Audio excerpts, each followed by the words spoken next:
In 2012, I was tempted by the devil in a dream. I know people tend to scoff when they hear things like celebrities saying they sold their soul to the devil. It's true.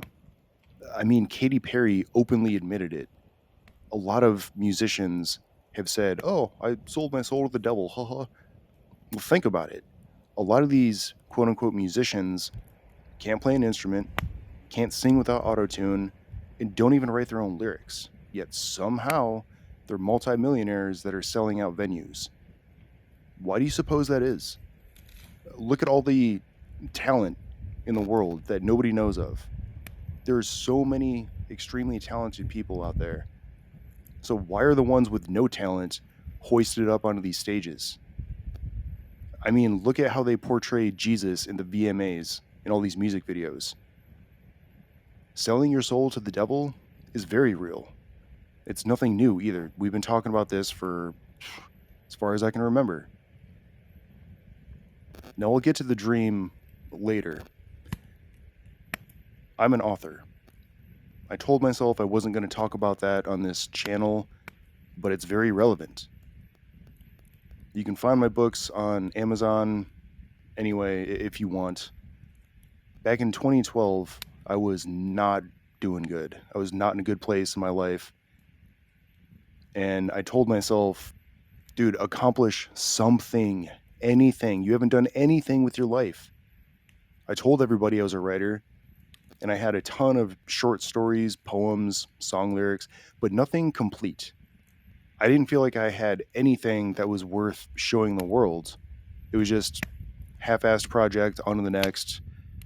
Nothing I really sat down and sunk my teeth into, and it became extremely important to me that I finish something, that I accomplish something. So I decided to write a book. The reason I decided to write this particular book was because it was a dream that I had back in, I don't know, high school.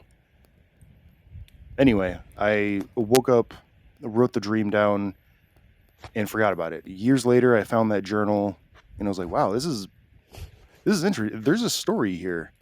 So I wrote that dream into a short story. Forgot about it for years. Came back to it, and I was like, "You know what? This is actually a good story. This is a really good concept." So ultimately, that's how I decided to write my first book. Was from a dream. Anyway, I to say that I jumped the gun is a severe understatement. I didn't know anything about story structure. I didn't know anything about character arcs, subplots, nothing. I just jumped right in. I didn't even know how the story was really going to end. I figured that I would just figure it out along the way.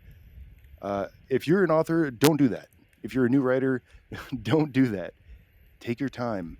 Storyboard. Know the story before you even start writing page one. I didn't know that at the time. I had to rewrite this book, and this is almost an 800-page book. I mean, this thing is dense. I had to rewrite that multiple times, and I still never published it. Eventually, I will.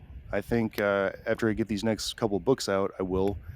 But I'm going to rewrite it completely because I'm a much better writer now than I was, you know, all those years ago. Anyway, personally in my life at that time, things were just not going well. I'd lost my faith. All my relationships were in shambles.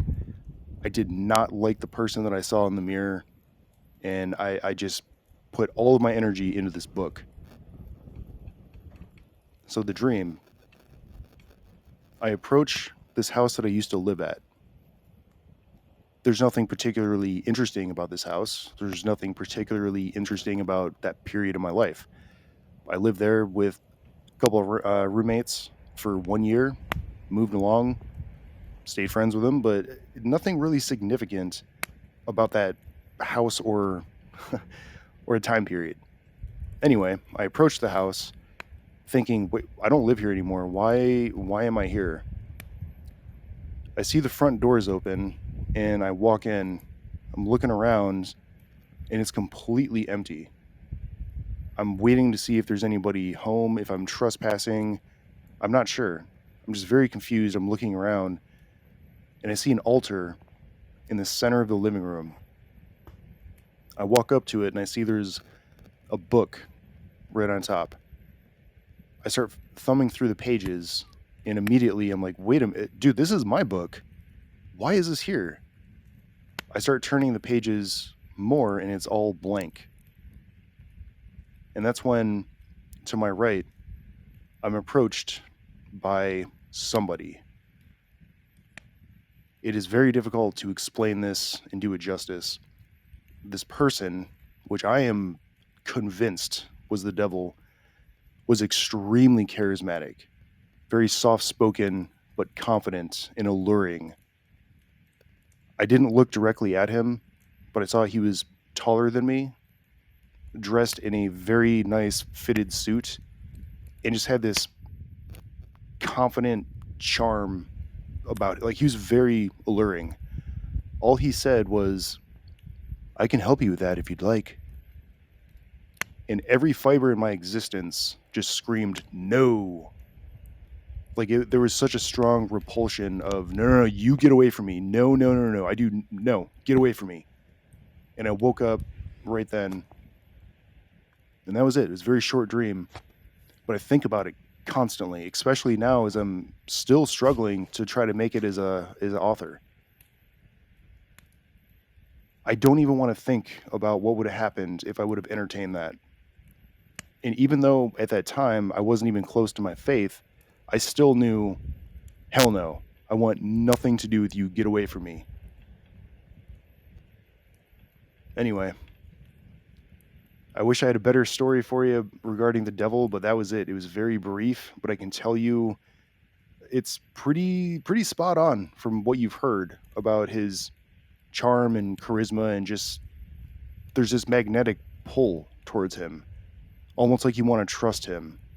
But deep down in the pit of your stomach, you know you can't. Anyway, that's all for now.